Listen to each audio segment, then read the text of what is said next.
Standing up for McKinney, this is According to Callus. This is the first Monday of October 2022, episode 274, entitled The Choices That We Make. So this week I'm going to kind of delve into, quite frankly, what lays before us in the 2022 general election, and then probably pivot one way or the other, I'm not sure what order I'm going to do right this minute, to the next municipal election, which would be in May of 2023.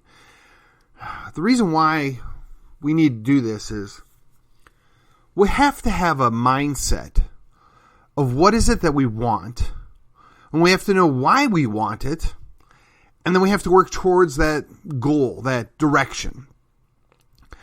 Sadly, I see that far too many people buy into the status quo. The what is good enough, and to question is anathema. We don't allow such a thing. And I think that's really sad, because we have listened to 100 years of progressives pushing stuff down our throats, making us change and adapt all the time. And by and large, all those changes have had negative effects long term. Or at the very least, didn't have the positive effects that we were promised. So when we're making those decisions, these choices have long-term effects. And we need to consider, by what basis are we making these choices? Or what are we weighing things out? It's not necessarily an either or. It could be a both and, but it's never 100% clear cut.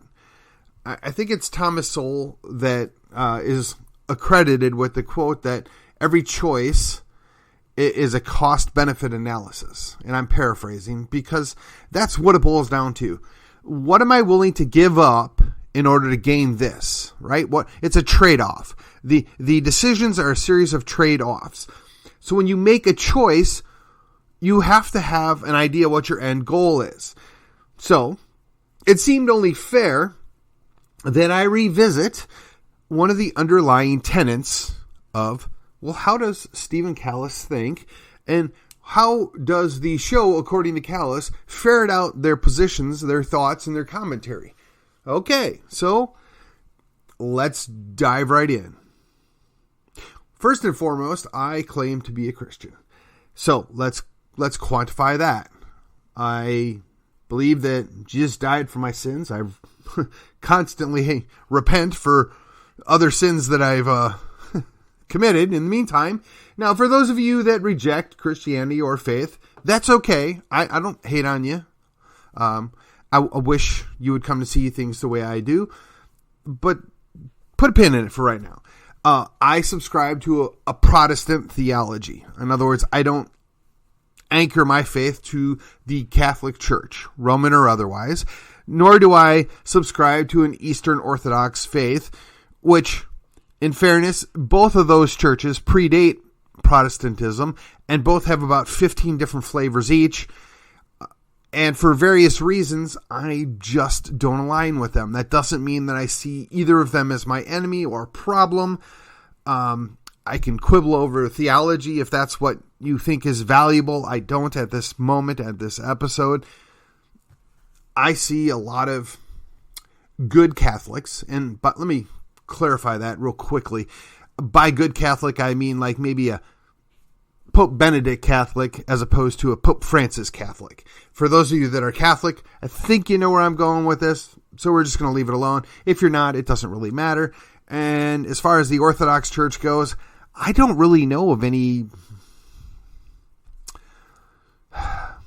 sellout stuff going on over there, to be honest. I'm sure there is. They've infected the Protestant and the Catholic Church a lot, so much so that they own the Pope.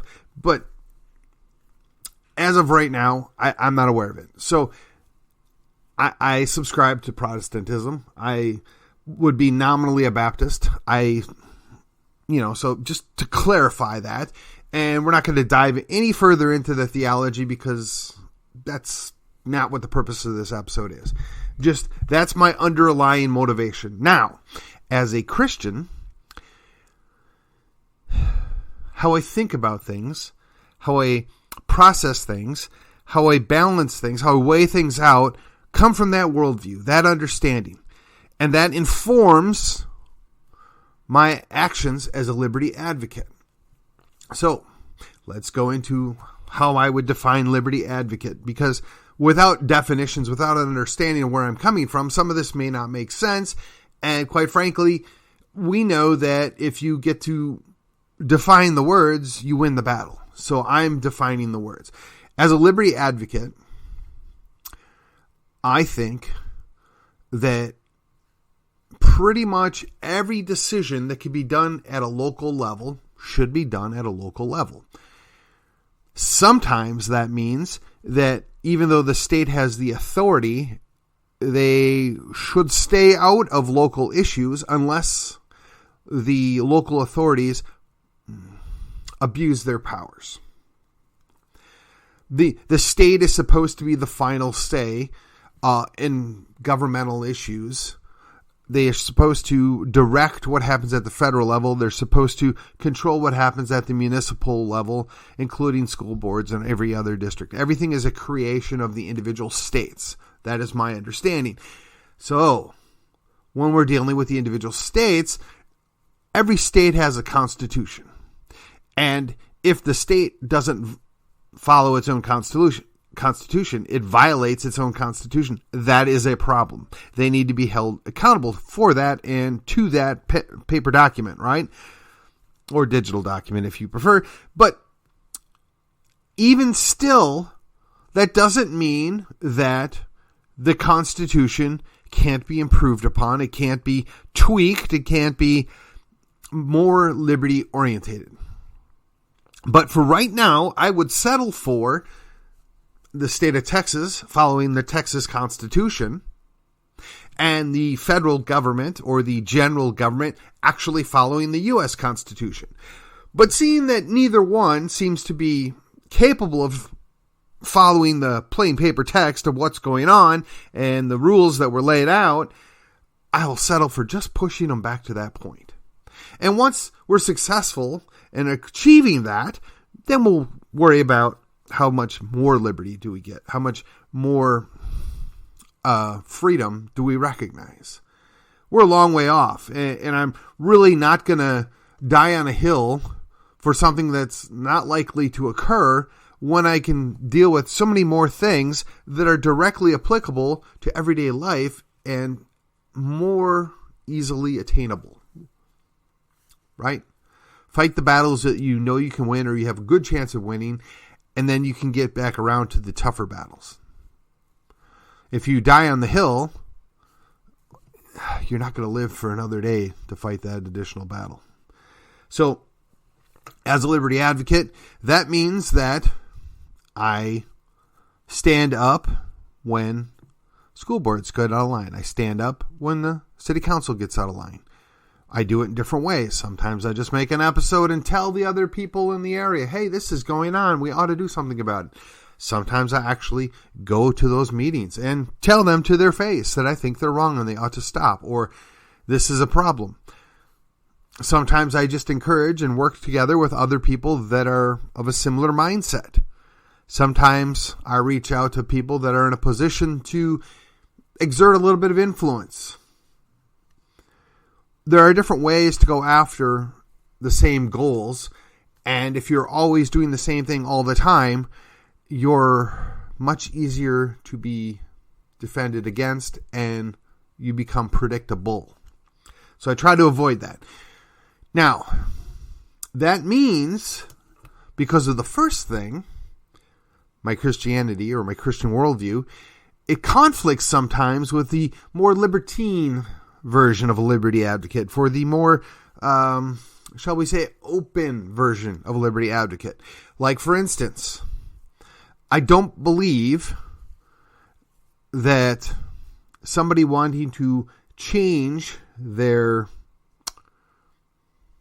physical characteristics to pose as a sex that they were not born as is a good thing. is something worthy of my time and effort. Now, I'm not going to go out of my way to attack people that are, in my opinion, mentally ill. I'm not going to beat them up or ostracize them. They need to be treated with,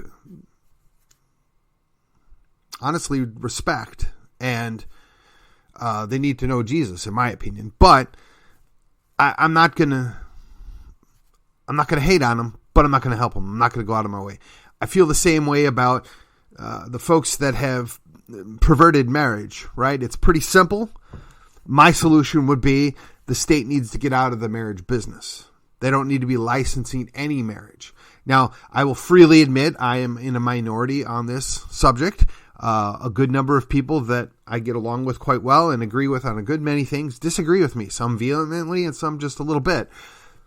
But the whole idea of getting a license to get married by the state brings the state into my marriage, which is supposed to be between my wife, myself, and God. So why in the world would I want the state in there? Now, for the atheists out there, okay, you can do what you want to do. Whatever. And for two dudes that want to play house, come on, man. Do you really think that you want the state involved in your relationship, such as it is? And unless you believe or you belong to some kind of Unitarian, Universalist, or sellout church, they're not going to marry you. If two dudes want to go play house, fine. I don't really care. It doesn't hurt me. Doesn't offend me. I'm not going to pretend I'm okay with it. I'm not going to pretend it's a good thing. I'm not going to pretend want to use whatever. But that was the status quo. That was what we were fine with 20 years ago or 30 years ago. But now I'm the bad guy. But now we have to pretend that something that never was is. And that's kind of problematic. But again, that goes back to the fact that conservatives conserve nothing. They're constantly failing. So I look at it from the other side of the coin. If I pursue liberty, if I advocate for less government, that takes away that weapon to be used against us. That kind of gives both sides what they want. One gets to have the state out of their lives and behave how they see fit, so long as they don't hurt another person. And the other one gets to have their church wedding and go about life and create families and go forth. Again, I don't want to go too far down this rabbit hole because there's a whole lot of things that kind of get a little dicey when you're a liberty advocate from a Christian point of view, because there's some things that pull in opposite directions. But my default answer is, as long as the state's not forcing anybody to do anything, my Christianity is, I'm going to advocate it's the way, the truth, the life, and that it's the right way to do things, but I'm not going to force anybody to do that. I'm not going to force anybody to belong to my church. I'm not going to force anybody to have a faith similar to mine. That's counterproductive, in my opinion. I'm not Charlemagne. I'm not Muhammad. You want to have your own faith? I respect that. I'm going to act in accordance with my faith, and so long as you're not forcing me to do anything, we'll get along just fine. That also means that sometimes, because I believe things and I value liberty, I'm going to push the state out of it because I want my rights, my decisions to be respected by the state. That means you get to have yours respected as well. You should have no problem with me. So again, I think I've defined my Christianity worldview, where I come from. I've done my best to quickly encapsulate the idea of being a liberty advocate. Now come into the third piece of the puzzle. I'm a Republican. Why? Because you have, unfortunately, in the state of Texas, choice A, choice B. I've often referred to it as the stupid party and the evil party. And I have friends that say, well, which is which? Well, let's back it up just a second. So, yes, the Libertarian Party exists. Yes, I probably agree with an equal amount of Libertarian positions as I do Republican positions. Probably. But the fact of the matter is, the Republican Party is in control. The Republican Party wins races. The Republican Party is far more influential than the Libertarian Party. Now, could that change? Maybe. We've been trying since, the 70s, guys? Nobody takes it seriously. And I don't know why that is, because I take you guys seriously. I agree with a lot of what you have to say. But you have 3 big hang-ups, and we're not gonna spend time getting into that right now. I'm just saying. So of my 2 choices, the 2 primary choices, you have a Republican and you have a Democrat. The Democrats are openly hostile towards Christianity, with the understanding of Christianity as I understand it, and I've previously explained it. Apparently, if you're a Pope Francis Catholic, you're A-okay. If you're a woke Protestant, you're A-okay in the Democrat Party, because that means you don't take your faith seriously and you don't value anything that the Bible teaches. That's just my take on the matter. If you don't like it, tough. This is my show. It's called According to Callus for a reason. The Republican Party at least pretends or gives credence to the fact that there's value in Christianity, and whether they're doing it simply to promote themselves or to make peace or to win elections, I don't know, but they don't hate me. And when I mean they don't hate me, I'm talking about the local party officials and some of the state elected officials that I know and have interacted with. They don't hate Christians. Now, you could say that at a national level, and perhaps a good number of those people that actually go to Congress, they use Christians to get what they want. Okay, I'll give you that. But the Democrats still hate you. So if you're a Protestant, like me, if you are somebody that takes your faith seriously, like I do, if you're concerned about liberty, like I am, you can go to the party that hates you, or you can go to the party that tolerates you. It's a real simple choice. I mean, it means that about 1/3 of the candidates are, I said candidates. 1/3 of the candidates are actually good Christian, pro-liberty, candidates that we want to support, that we're grateful to have run. Unfortunately, most of the time after they've won and they've moved on, they abandon those things.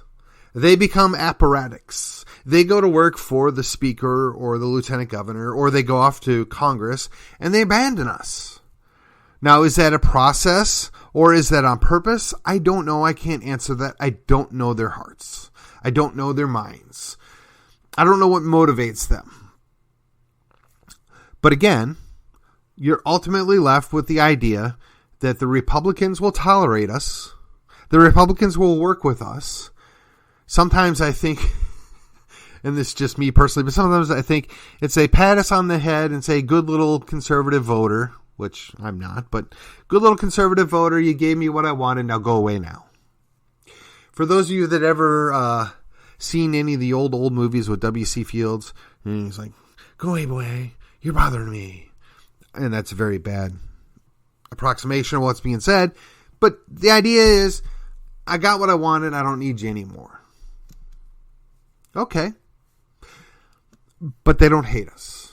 At least not blatantly and openly. And, I know plenty of people that I believe take their faith seriously, and they see through some of this, let's call it flattery.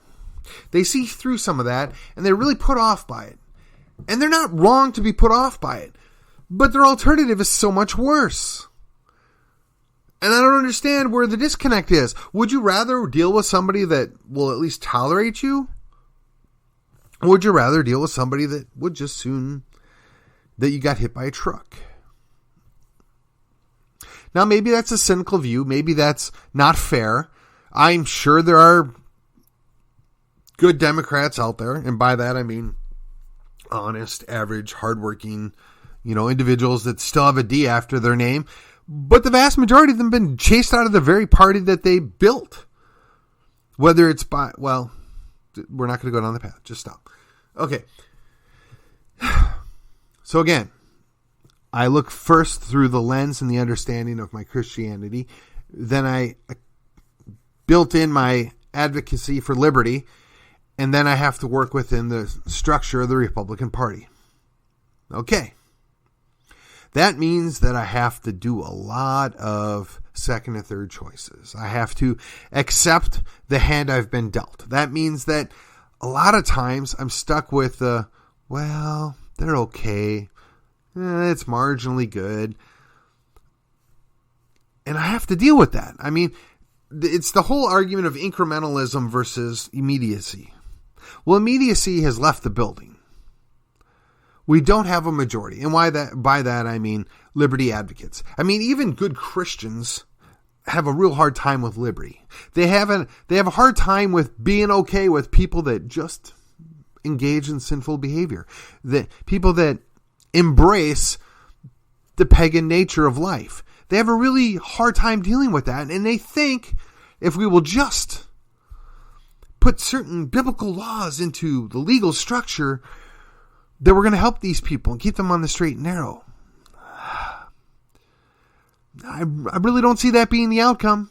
I mean, I don't want things to be okay. I don't want to reward people for bad behavior. But again, if some guy partakes in drunkenness or some guy cheats on his wife, both are reprehensible, and he has to deal with God on that or their families. But I don't really want the state involved in that. I don't see how that's helpful. The state getting involved in redefining marriage only hurt marriage. The state getting involved in, quite frankly, education has only hurt education. But we accept these things and we think somehow that if we will just get more involved and take it back over, that we're going to make things better. Well, I don't think that we can fix marriage apart from God. I'm very certain that we can't fix education in the current structure. That doesn't mean that we don't quit, or that we should quit, or that we shouldn't try, or that we shouldn't be involved. No, exactly the opposite. See, when you're looking through the worldview that I come from, and you see the world around you, there's so many opportunities to help people and to make things better without involving the state, without forcing people to do things. So I watched a show, my wife and I, we like the doctor shows. And the other one that's on Fox is, pretty much gone fully woke now too. And I try to look past this, because even if I've been watching or rewatching the reruns of ER, I'm surprised at how much stuff I missed. How much programming and direct in-your-face stuff there was. Just leftist ideologue stuff. And look, if you're going to tell me a good story, I'm willing to overlook some of that stuff. It doesn't offend me. I'm not some little shrieking violet. I can take it. But when you ruin your story to put forth your garbage, it takes away from the story. So we're watching this stuff, and one of the background events going on is there's an election for the governor of Georgia. And I can only assume that the guy that wins is an analog to Trump. And the person that lost, well, they were just going to give everybody health care. They were just going to give everybody, I don't remember what the other thing, it doesn't really matter. But the big fail here is these people are working in a publicly controlled hospital now, because as a private entity, they went out of business and they were taken over by the state. And they're providing services to people that, by and large, a good percentage of them can't actually afford the services they're providing. When it costs $17,000 to have a scan, well, no, of course you can't afford that, because then there's the stay and there's this and that. I mean, hundreds of $1,000s of bills in the healthcare industry come upon you. And why? It's because of insurance. It's because of government. It's because of all the defects that are brought apart and the side effects of government intervention. So they're all upset because the person that's going to give everybody healthcare lost. And it's the end of the world. And how are they going to do this? How are they going to do that? Well, I get it. It was kind of a funny aside. And again, the story was decent enough that I didn't, really pay that close attention to what was going on. But the sad thing is they were actually speaking as if one person can make all this stuff happen. Well, first of all, legally, secondarily, constitutionally, and thirdly, with what money? Where do they think this just comes out of the sky? They talk about how expensive the bills are. Well, where's that money come from? You can't do something for nothing. This is a choice.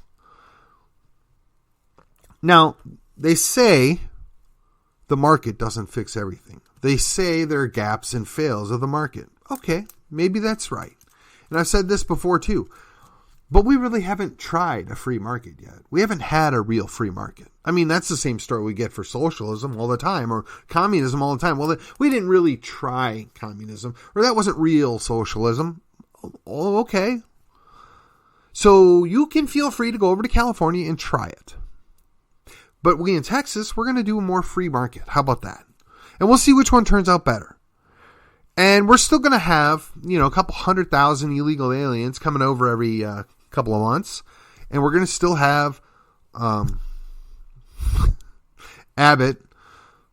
And I still will bet the farm that California ends up far worse than Texas with our marginal free market system versus their, we're going to try another version of socialism system. But again, these are the choices we make. I look at it from those three vantage points. I have a Republican choice. This go round, I have three candidates that I'm willing to endorse. I will say yes. I am very comfortable with them. I think they're going to do us a good job, and I'm willing to say that I, Stephen Callis, think they should be the person you go vote for. It's not a hard decision. There's probably another 15 or 20 races that aren't really races. I mean, the way that we've got our districting here, the people are going to probably win. They're our nominee. They're on our team. Whether they're my first choice or not, that's what I've got now. And I'm going to support them. I think they're so much better than the other alternative, right? Because remember, you have a Democrat or a Republican. You've got people that tolerate you and people that hate you. Who would you rather deal with? Now, I know people. They say, well, maybe we should allow a Democrat to win one of these races. And then we can replace the Democrat later. Okay, I guess in theory maybe that works. But how is that a good thing? I mean, how are we serving ourselves well there? Is that really a good decision? Do you think that choice might come back to bite you? I think it will. So, in the remaining couple of minutes here, I'm going to just mention the three people by name that I'm willing to endorse. And I'll probably make a little video over the weekend that I'll release during the week.